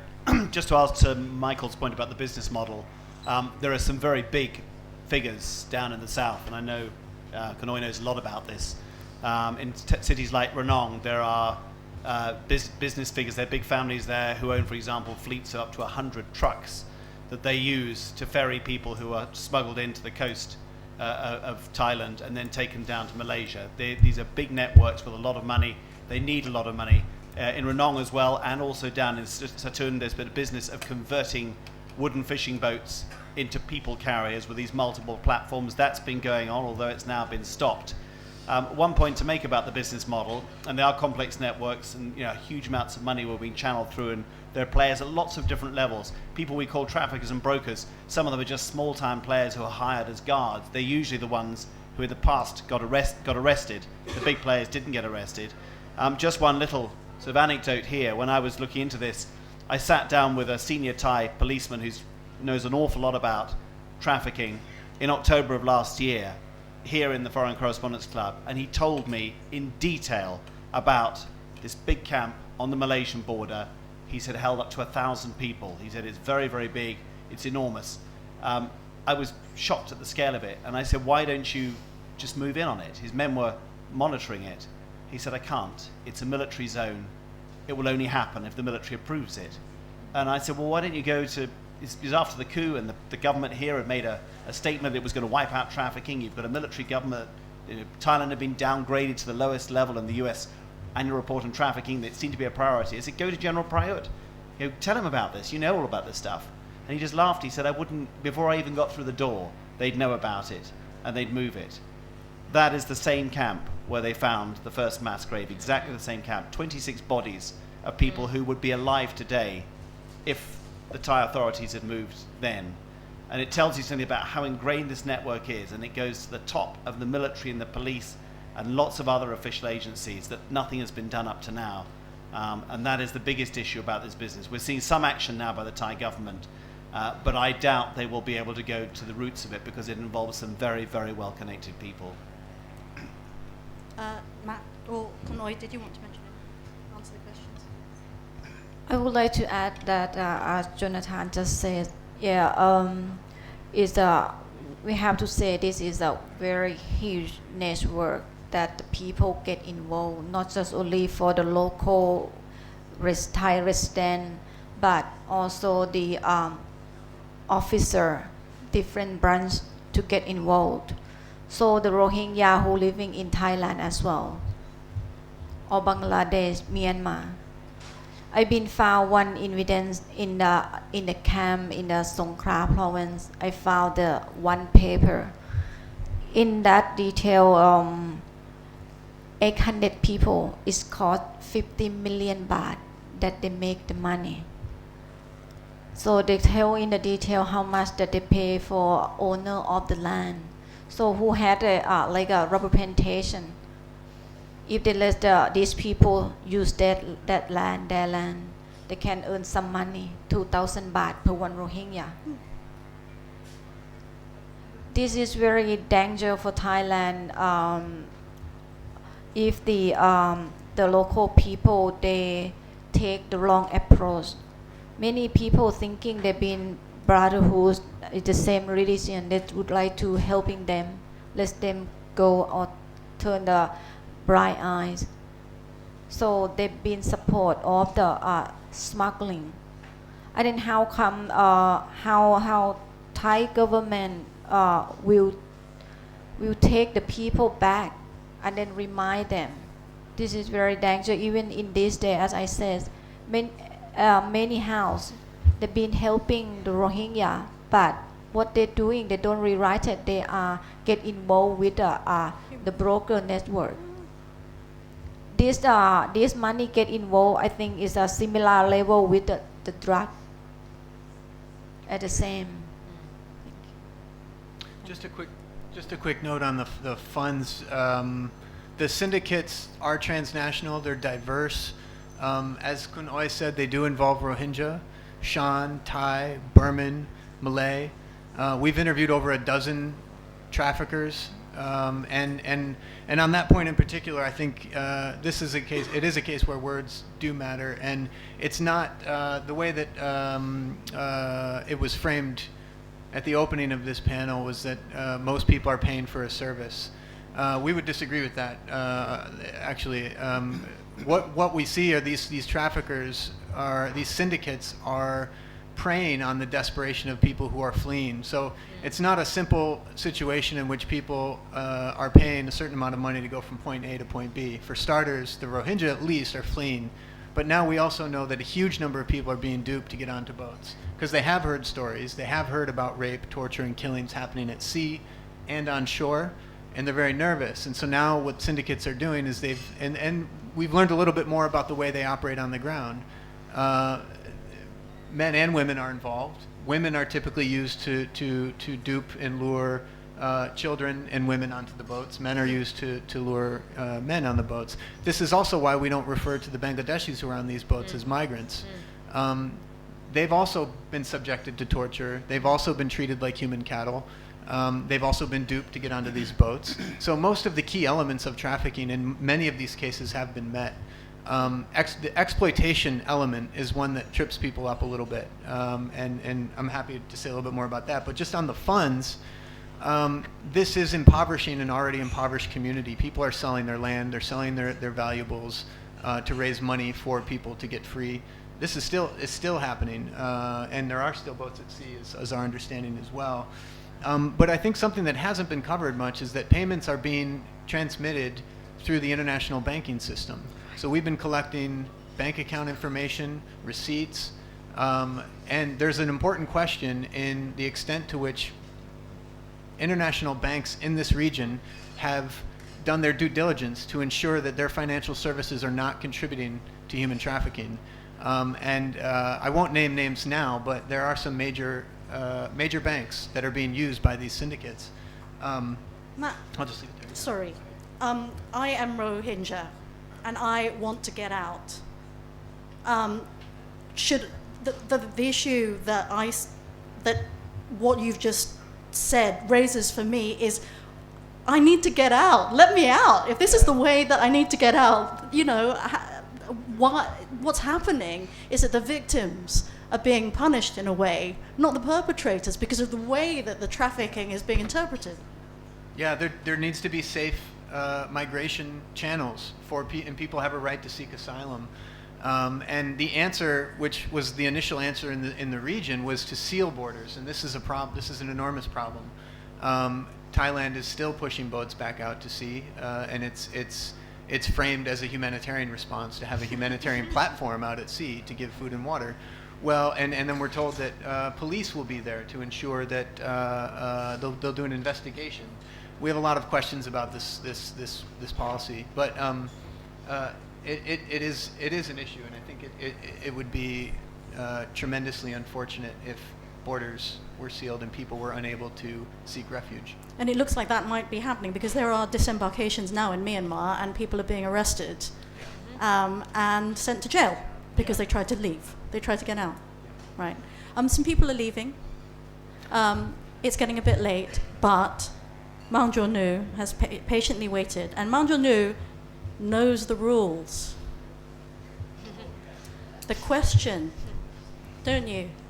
Me. Hey, I come here to thank you. Why you A just... question.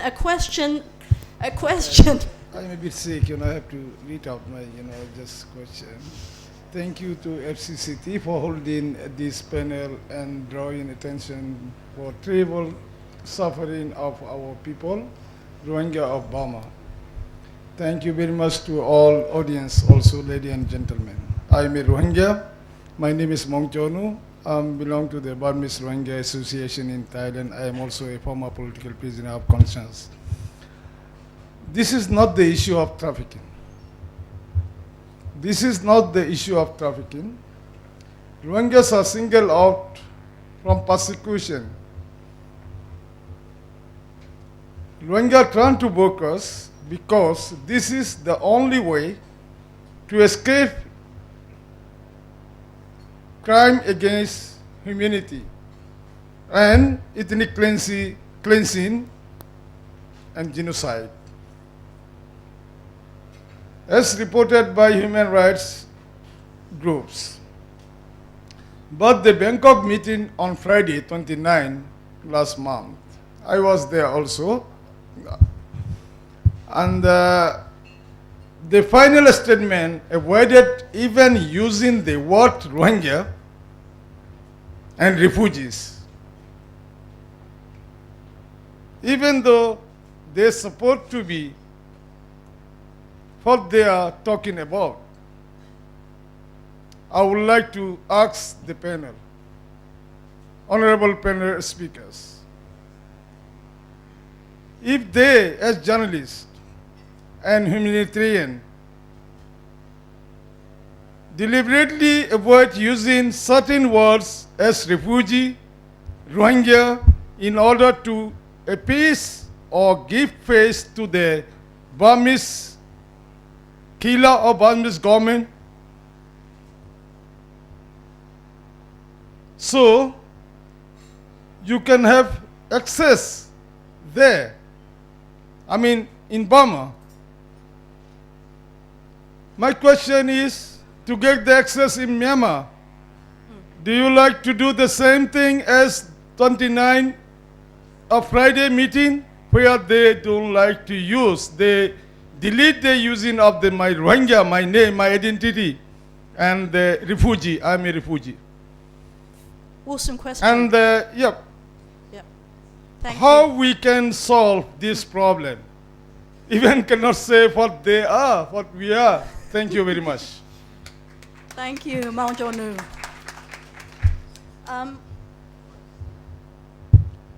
Sure, just one. Okay, final question. Sorry. Imtiaz Maqbul from Travel Impact Newswire. Why don't the Western governments just simply reimpose all the sanctions? Hey, you from Western countries. I'll just say a couple of things very quickly on that. Maung Nu asking about self-censorship. On the issue of Rohingya, that there's no question. I mean, we in the BBC have used Rohingya for a long time. We'd never dream of not using it. We're not in negotiation with the government. We do get thrown out of Rakhine State every now and again. I think everybody on this panel would agree that Rohingya is a word that the community wants to use. They have every right to use it, and we feel absolutely no hesitation at all in using it, including when we deal with Myanmar government officials. I do recognise they don't like it. They expect it of us. I think UN agencies have got themselves in a more difficult position. They have a different status as well. I think their dilemmas are more difficult because they're maintaining a much more cooperative relationship, which they can lose. On the issue of sanctions, I would just say very simply, I think it was widely understood and agreed for many years before sanctions were lifted that they were not effective. There have been cases where sanctions have been effective. I would argue on balance they were not effective. There must be pressure, but clearly on the Myanmar government. I suspect threatening to reimpose sanctions is simply not going to be an option and probably wouldn't work. Matt, sanctions. Yeah, on the sanctions issue, we're not advocating for sanctions. And for years I worked with an organization that wasn't advocating for sanctions, that was focusing on development-induced abuses in Myanmar. I will say, however, there is some disagreement. It is an issue. And the fact of the matter is that Thein Sein toured the world trying to get sanctions lifted. And so there is an argument to be made that they were not completely ineffective, as you suggested, Jonathan. But there was another question that I don't think any of us answered on why the government is so adamant on this issue. That's right. Apologies to, I don't know where the person who asked that went, but yeah, just quickly, and it relates also to what Maung Jae-nu said, I think, as well. I think there are at least two reasons. One, it's a political tool, and it's being used to, there's been a long history in Myanmar of various authorities creating common enemies when it stood to benefit them. We don't have smoking gun evidence that that's what's happening now, but there are a lot of people who are thinking that way. Second, more plainly, discrimination. There's an enormous amount of discrimination, not only against the Rohingya population, but against Muslims in general, and that's part of the reason that we're seeing it as well. Lilian, your familiarity with how the UN works in Myanmar, maybe you can address what Maung Jae-nu was saying, because, I mean, this R-word thing is, the messaging out of the UN is kind of mixed. Yeah. It's mixed and it's incredibly unhelpful. I mean, many of us in the humanitarian community are really baffled by this this position. I mean, I understand it in terms of why the UN feels that it's in a difficult position, but at the same time, the UN stands for the human rights of everybody, right? And I think that there should be perhaps a bit more of a kind of a common position that the UN takes on this. It's very difficult. The UN is a complex animal which has many parts moving, and I think perhaps Maung Jae-nu, that actually Vijay Nambia did use the word in front of the president the other day, even though maybe the statement was still too diplomatic for many Rohingya, but he did actually use the word in the context of the statement on the census that came out, and it was criticizing the fact that actually the weakness of the census was the fact that there wasn't enumeration that was being done for the Rohingya community. So I don't agree with the not using the term, but I don't think that it's helpful at all. The same way that it's not helpful to have the word genocide be the center of the debate, it shouldn't also be the word Rohingya that becomes the center of the debate. I mean, let's talk about the conditions of these people. Let's talk about the policies. Let's talk about the impact that policies are having, and international institutions who have a mandate to protect vulnerable people should find a way to get around those types of issues. I think that's my opinion. Kun Oi, did you want to have a final say, and then I'm going to close the panel? Or a couple more questions, I think. Oh, sorry, there is one more question, was there? Two more questions. I thought you wanted to eat, Matt. Sorry. I saw the hand go up a few times, so I don't know. Okay, make it really quick. Okay, two quick questions. Do you want? Yeah. Use the microphone. If you don't mind. I have no quite a strong voice. We can hear you. I heard all your argumentation way over the last 1 hour. What I was missing a little bit is what happens now in Myanmar. Someone's giving you a microphone. Oh, thank you very much. Hi. So, okay, it's mostly to Jonathan. I heard your argumentation way about the situation in Myanmar. What I'm missing a little bit is the connection about what will take place in November, hopefully this year, Then What you will take place? Sorry, I think you need We're to... talking about the election. It must be. the elections. And I think so this whole story at the moment is a piece of a bigger picture. And if you like to win the election, definitely you cannot get votes if you will be pro-vote people, pro-Rohingyas or whatever. So it doesn't matter if you're talking about NLD here, USNP or Rakhine National Party or whatever. So what I'm missing a little bit is how this gets used at the moment The political context in Myanmar. to get Okay, more votes. thank you. And the other question? Hello. Sorry. My name is Roman. Roman Mayer, and I'm not sure whether it's a question or it's a comment. Make it a question. I've been involved with various humanitarian issues in many different places, and I think that one of the major frustrations that I've seen is actually what you've been referring to is the stand of the international community. We could be referring international community should pressure, they should be doing this and that. Now, I would like to see a little bit more who is it that we are targeting within international community. It's huge. It's the UN, it's NGOs, it's human rights organizations, it's a huge amount of different governments, having different stands. I think what I find extremely frustrating is that, I come from Europe myself. We've got all kind of different international, obligations. We've got, in Europe, we've got human rights, standards. We all aspire that we are now so principled. Whereas, and then, we see, and then we've got this, an amazing kind of a view that, we are going to teach the whole world, that's how things should be done. Then there is one of his examples, like, listen, there's, rights are being violated. And the governments of Europe, I mean, I'm talking for Europe, but you could talk about many other countries. Okay. But they keep on knowing that it's happening and they don't do anything about it because there is so many of other interests being involved.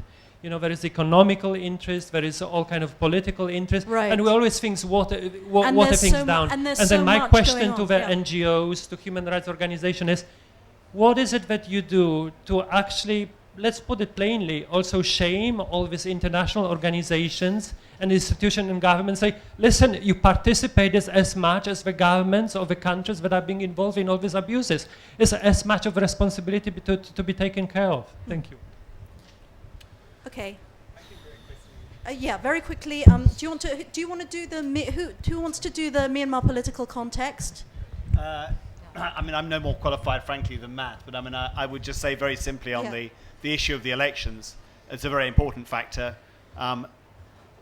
In a climate in Myanmar where there is such incredible publicly tolerated hostility to Rohingyas and anti-Muslim comment, it is very difficult. No party is going to champion them, and the government is not going to have any incentive, frankly, to make any concessions probably until the election is over. That, I think, is a reality.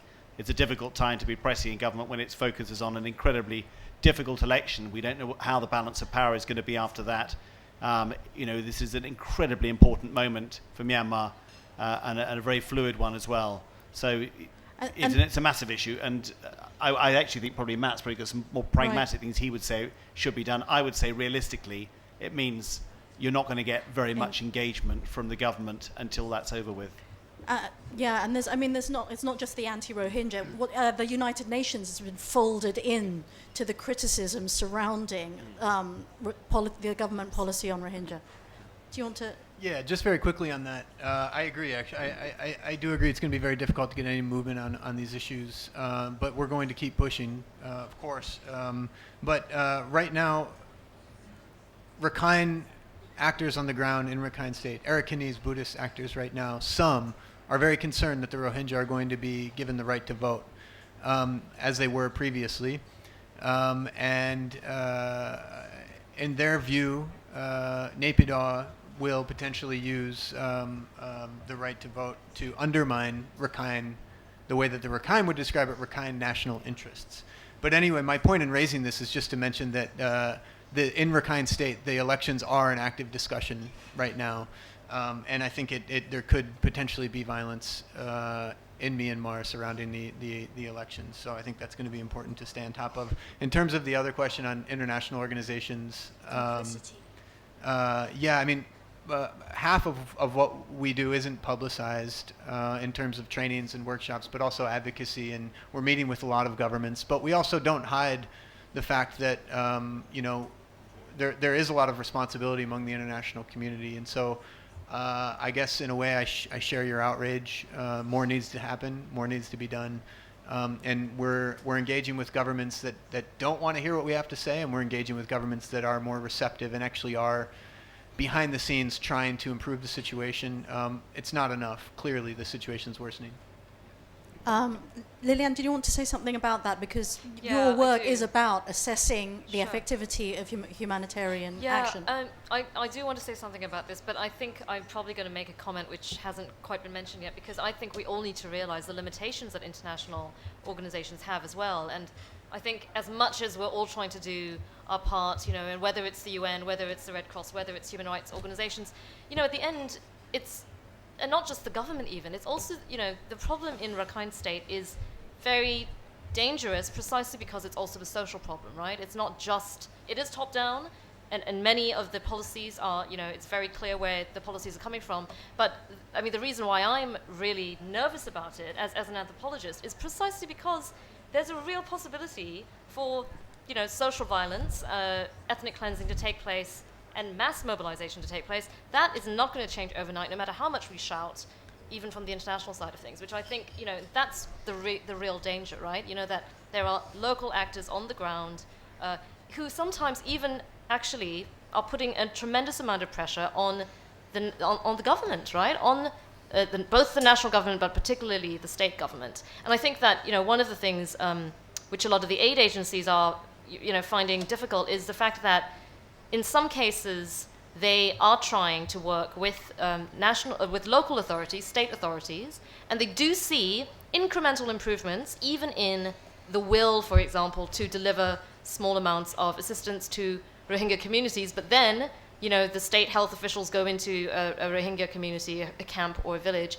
they get attacked, and they get the backlash from communities, you know, Rakhine civil society groups. There's a tendency for them to actually become more hardline, and I think the impact for the elections is, you know, the implications of the election politics on those hardliners are going to be really difficult. So again, you know, there's just no easy solutions to this. It's really a complex problem, and therefore, you know, the refugee protection side of things is so important. It's so important in this region because Rohingya are going to continue to flee. They just, you know, the situation is not going to get really that much better anytime soon. So we have to be able to give them protection in the region. Thank you very much indeed to our distinguished panel, Lilian Fan, Jonathan Head, Chutima Siddhasatyan, and Matthew Smith. Thank you very much to all of you. I think it's been a great discussion. I hope you enjoyed it. Bye-bye.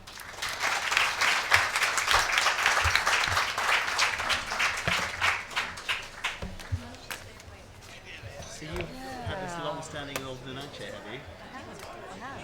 I used to go there a lot. Did you really? Thanks very much. Yeah. Can you make it hot? Thank you. Well, first time I went as a journalist, I went undercover in 1994. You're joking. I did. 94? My God, I must hear about that. Hello. Hi. Yeah, hi. Sorry, we'll talk about it. Yeah. Oh, nice to meet you. Okay. Yeah. Oh, I see. Fantastic. Great. Yes, I remember. Yes. Yes. I'm going back tomorrow to Aceh. Yeah. About a week later. You know what I want to do?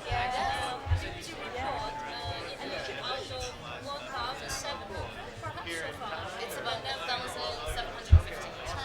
Out of this, yes.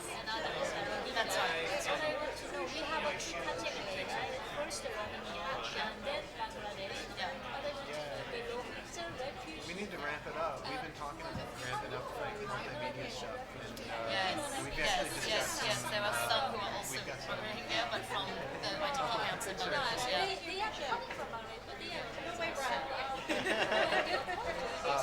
but yeah, we discussed some like camera equipment that we don't know how to use, and we want to get better at working with guys like you on some of this stuff too. So we should, hopefully we'll have some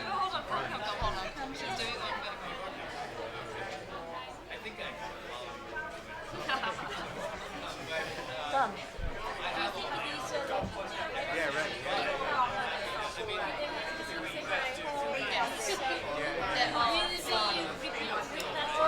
Yeah, it's on our advisory board. I hope not.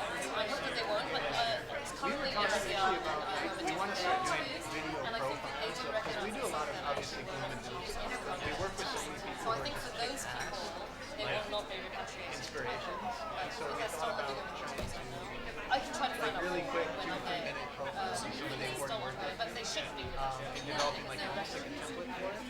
The problem is So that people will know what they're going to get and they can learn about someone new each time. So I think if I would they love have to talk like to you more about a that. document, Yeah. then maybe they will repatriate them. But if they don't have a document, it's going to be hard to prove. Cool. There is a enormous numbers of exactly. But I think that if there's still a way to prove that they are Rohingya in terms of language, for example, their narrative, that's why we do the very in-depth stuff.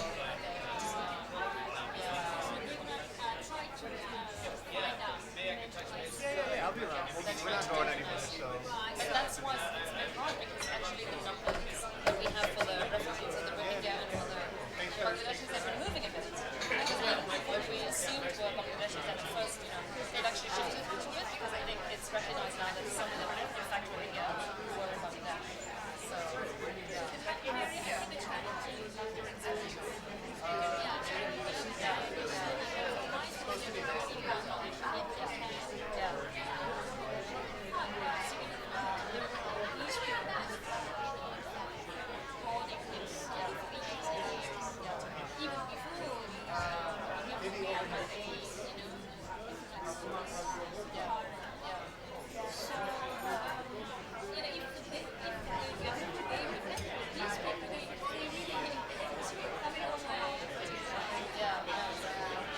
it's going to be very difficult. I hope that doesn't happen. I think that we can try to raise a lot of advocacy about that issue to make sure. Yes, that's true. That's true. Yeah, I think it would be good to do a story on it. Raise it more in the video, because I think the way people are thinking about it. No, exactly. Where you, they don't see it. Exactly. I absolutely agree. They really don't have to touch it.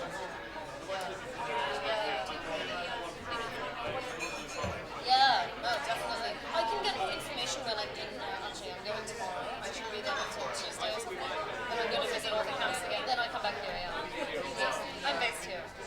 Yeah, definitely. And we can stay in touch. I can send you my email, and we can stay in touch as well. Great. Nice to meet you. Hello. Nice to meet you. I didn't even have your That's okay.